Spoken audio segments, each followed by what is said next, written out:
everyone, welcome back to my YouTube channel.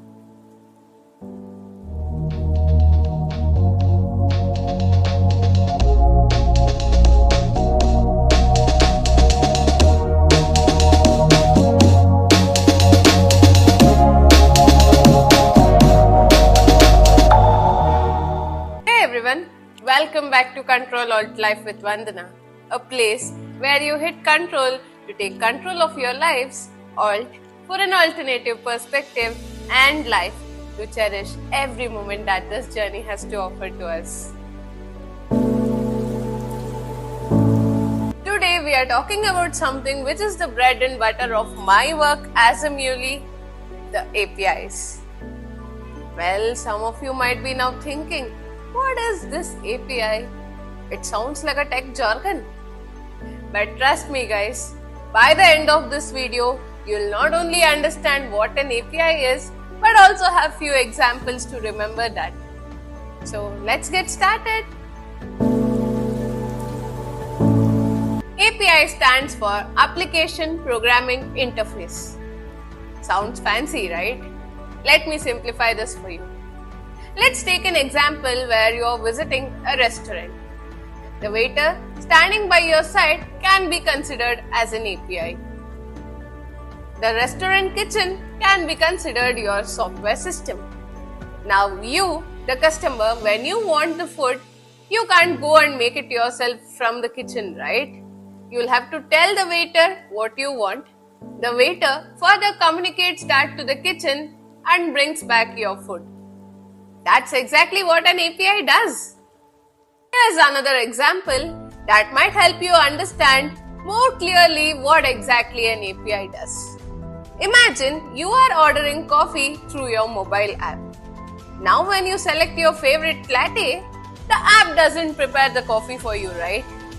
What it does is, it sends your order to the coffee shop system through an API.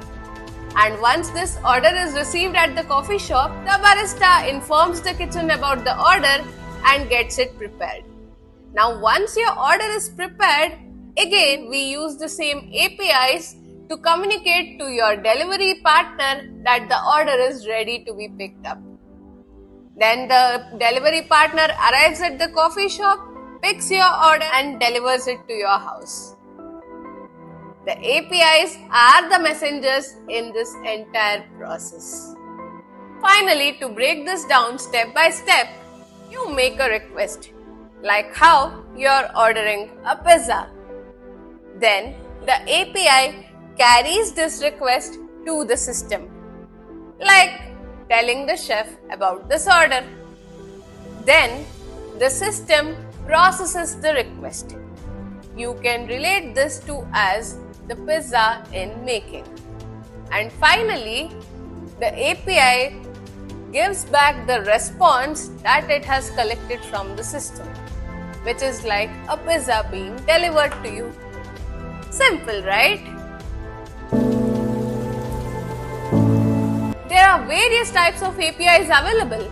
Let's understand a few of them now. APIs which are publicly available for anyone and everyone to use are public APIs.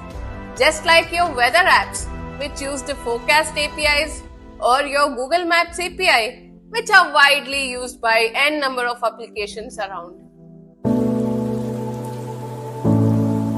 APIs that are used within companies, like connecting to their internal tools, are called private APIs. These private APIs are used within their organization to streamline their processes.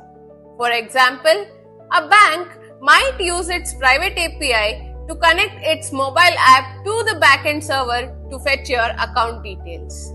Similarly, e-commerce websites like Amazon might maintain their private API to keep the data of their customers' inventory and orders within their systems.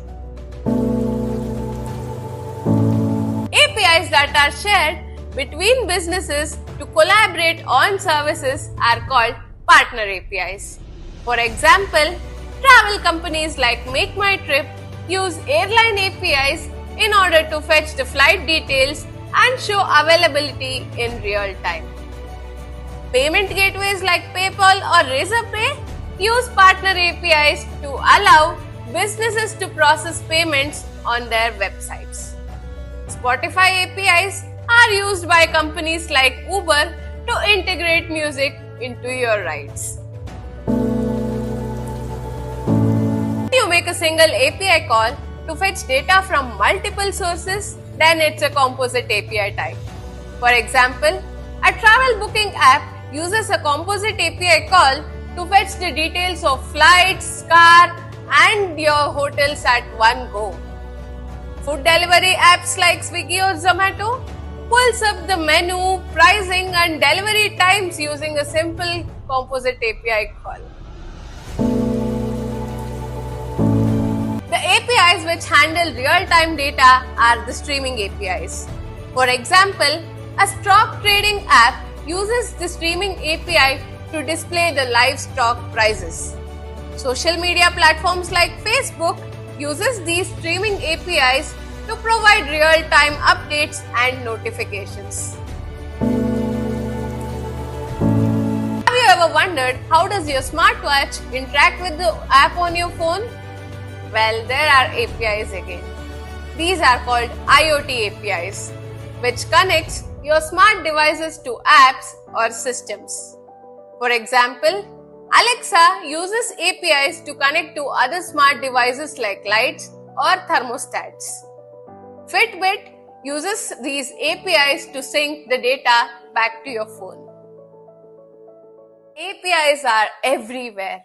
When you log into a website using your Google or Facebook account, that's an API in action. If you're trying to book an auto or cab through Uber, they talk to Google Maps to fetch your ride details. And streaming movies.